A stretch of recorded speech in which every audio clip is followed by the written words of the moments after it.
ખેડામાં ખાનગી ફેક્ટરીમાં ભીષણ આગ લાગી છે। વરસોલા અને વાંઠાવાડી રોડ ઉપર એલ્યુમિનિયમની ફેક્ટરીમાં આગ લાગી છે।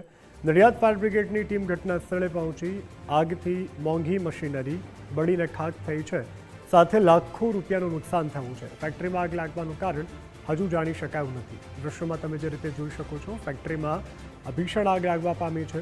વરસોલા અને વાંઠવાડી રોડ ઉપરની આ ઘટના કે જ્યાં એલ્યુમિનિયમની ફેક્ટરીમાં અચાનક જ આગ લાગી હતી।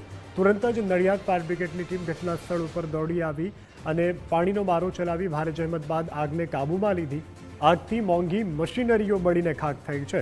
અંદાજે લાખો રૂપિયાનું નુકસાન હાલ તો પ્રાથમિક દ્રષ્ટિએ થયા હોવાનું પણ સામે આવી રહ્યું છે, પરંતુ ફેક્ટરીમાં આગ કયા કારણોસર લાગી તે હજુ સામે આવ્યો નથી। આ સાથે કોઈ જાનહાનિના પણ સમાચાર હાલ પૂરતા પ્રાપ્ત નથી થઈ રહ્યા, પરંતુ દૃશ્યોમાં તમે જોઈ શકો છો જે રીતે આગ લાગી છે અને તેને કારણે લાખો રૂપિયાની મશીનરી જે છે તે પણ બળીને ખાખ થયા હોવાની જાણકારી હાલ સામે આવી રહી છે।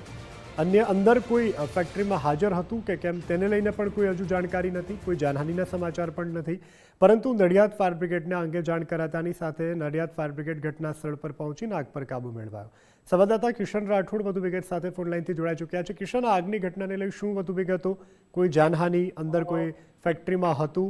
ફાયરના અધિકારીઓએ શું કહ્યું આ અંગે? એ ચોક્કસથી વાત કરવામાં આવે તો આજે સમી સાંજે વરસોલા ચોકડીથી વાંઠવાડી જવાના રોડ પર એક આવેલી ખાનગી ફેક્ટરીમાં ભીષણ આગ લાગી હતી। ભીષણ આગ લાગતાની સાથે જ નડિયાદ ફાયર બ્રિગેડને કોલ મળતા તાત્કાલિક સ્થળે પહોંચી એલ્યુમિનિયમ બન્યો હતો, જેને લઈને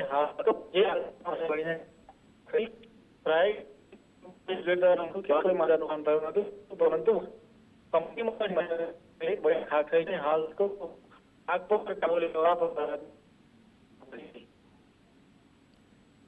જી કિશન, આભાર।